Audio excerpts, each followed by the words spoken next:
10 محرم عاشورہ کا دن آنے والا ہے، اس حوالے سے آج بہت اہم باتیں کرنے کا ارادہ تھا۔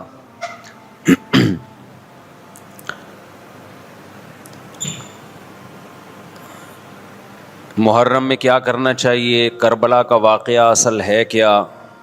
کربلا کے واقعے پر تو میں ایک پورا بیان چند سال پہلے ریکارڈ کروا چکا ہوں، لیکن اس واقعے سے اہم سبق کیا ملتے ہیں؟ محرم میں ہم کون سے ایسے کام کر رہے ہیں جس سے ہم اللہ کے غضب کے مستحق ٹھہر رہے ہیں؟ محرم میں کیا کیا ہو رہا ہے میں آپ کو بتاتا ہوں۔ ان میں سے کوئی بھی عمل نہ ہمیں قرآن سے ملتا ہے نہ صحابہ سے ملتا ہے ہمیں۔ سیدنا حسین ابن علی رضی اللہ تعالی عنہ جو جنت کے جوانوں کے سردار ہیں، آپ سے محبت کا دعویٰ اس وقت مقبول ہوگا جب آپ سیدنا حسین کی سیرت کو فالو کریں گے۔ رونا پیٹنا ماتم کرنا یہ سیدنا حسین اور اہل بیت کی سیرت نہیں ہے۔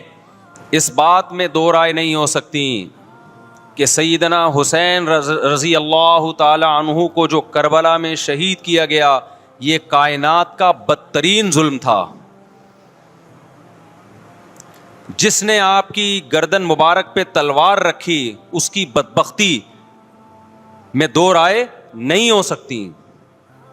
بہت ہی کوئی شقی اور بدبخت جو نواسہ رسول صلی اللہ علیہ وسلم کے قتل کی طرف بڑھا، بہت ہی کوئی بدبخت اور بدنصیب جو کوفہ کے گورنر ابن زیاد کے کہنے پر نواسہ رسول سے لڑنے کے لیے نکلا،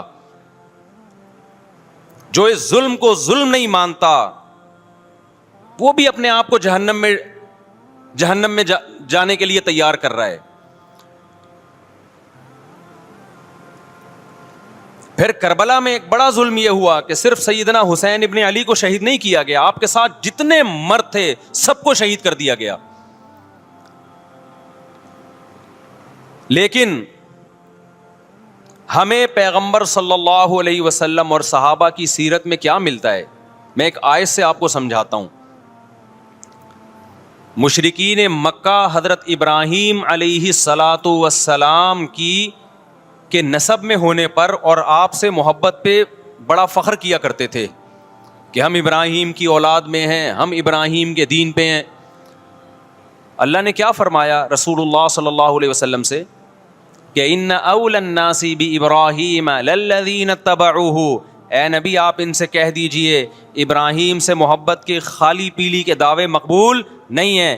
ابراہیم کے زیادہ حقدار وہ ہیں جو ابراہیم علیہ السلام کی اتباع کرتے ہیں، اور یہ پیغمبر اور صحابہ یہ ابراہیم علیہ السلام کے دین کو فالو کرتے ہیں، اور تم ابراہیم کے دین کو فالو نہیں کر رہے، ان سے محبت کے دعوے دار ہو۔ تو خالی محبت کے دعوے داری اللہ کے ہاں مقبول نہیں ہے۔ اللہ کے ہاں وہ محبت کی دعوے مقبول ہیں جس میں آپ محبوب کو فالو کر رہے ہوں۔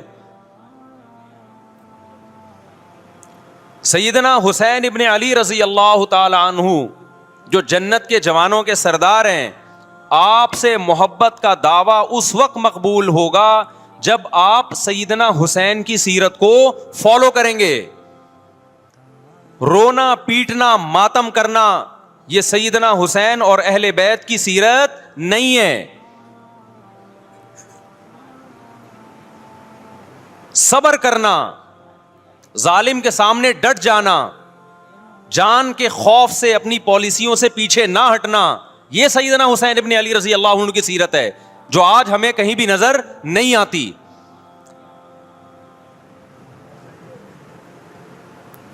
تو ہم نے بھائی دیکھنا ہے صحابہ کا طرز عمل کیا تھا۔ آپ بتاؤ صحابہ کو سیدنا حسین سے محبت تھی یا نہیں تھی؟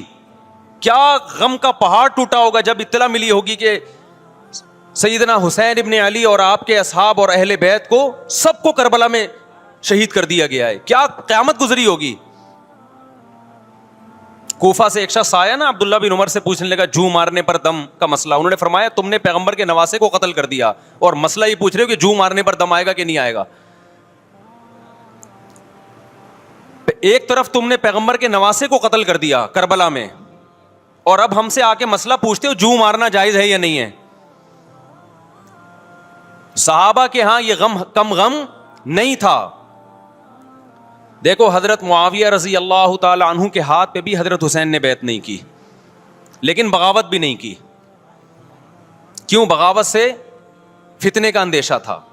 حضرت حسن جو حضرت حسین کے بڑے بھائی تھے، انہوں نے سیدنا معاویہ رضی اللہ تعالی عنہ کے ہاتھ پہ بیعت کی اور اس اختلاف کو ہمیشہ کے لیے اپنی کوشش کے مطابق ہمیشہ کے لیے ختم کر دیا.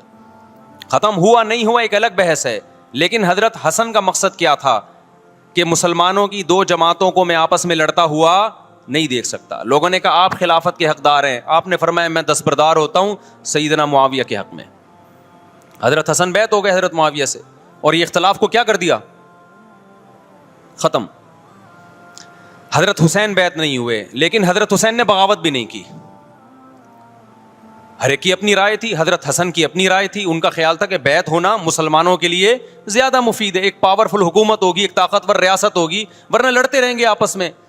حضرت حسین کا موقف یہ تھا کہ میں بغاوت تو نہیں کروں گا لیکن بیعت بھی نہیں ہوں گا، کیونکہ اگر بیعت ہو گیا تو اس سے جو خلفائے راشدین کے دور میں جو خلیفہ کی سلیکشن کا طریقہ تھا وہ طریقہ ختم ہو جائے گا.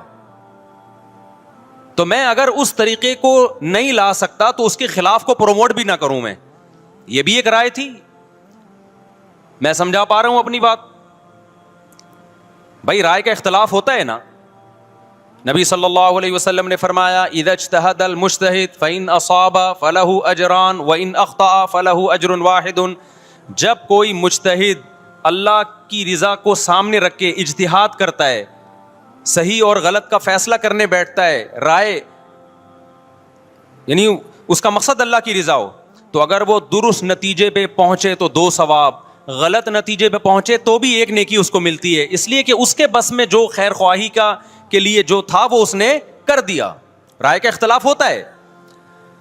تو حضرت حسن رضی اللہ تعالیٰ عنہ بیعت ہوئے حضرت معاویہ کے ہاتھ پہ. سیدنا حسین نہ بیعت ہوئے اور نہ آپ نے بغاوت کی، خاموشی اختیار کی. حضرت معاویہ رضی اللہ تعالی عنہ نے سیدنا حسین کو تلوار کی زور سے بیعت پر مجبور نہیں کیا، بلکہ نواسہ رسول کا خیال کیا اور وصیت بھی کی لوگوں کو. لیکن جب حضرت معاویہ کے بعد یزید جانشین ہوا، اس کی سب سے بڑی غلطی یہ تھی کہ اس نے نواسہ رسول صلی اللہ علیہ وسلم اور آپ کے ساتھ جو چند اہل بیت اور چند صحابہ تھے، اس وقت بھی حضرت حسین نیوٹرل تھے. نہ حضرت حسین نے بغاوت کا ارادہ کیا اور نہ بیعت کرنے کا ارادہ کیا. یزید ابن معاویہ کو چاہیے تھا کہ سیدنا حسین رضی اللہ عنہ کو اپنے حال پہ چھوڑ دیتا، اپنے والد کی طرح.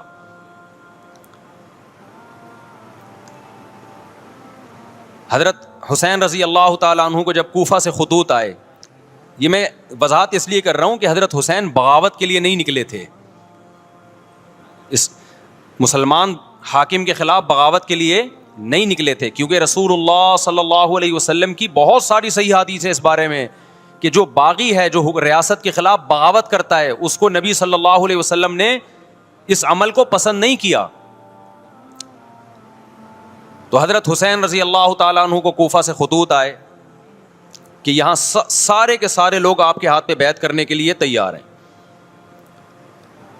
ظاہر ہے جب کسی علاقے کے لوگ دارالخلافہ ہو اور سب بیعت ہونے کے لیے تیار ہوں تو پھر آپ کا جانا یہ بغاوت کا عمل نہیں کہلاتا.